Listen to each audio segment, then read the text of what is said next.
అమ్మవారి గుడి మీద త్రిశూలం నిల్చుందిరా.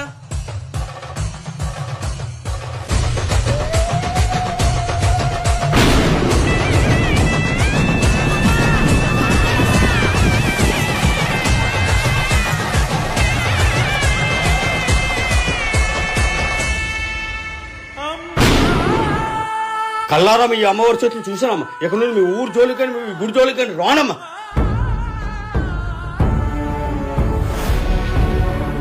నీకేమైనా పిచ్చి పట్టిందా? దేవుడిపై నమ్మకం ఉండొచ్చు అంతే తప్ప నీ శరీరాన్ని నువ్వు గాయపరుచుకున్నంత మూర్ఖత ఉండకూడదు.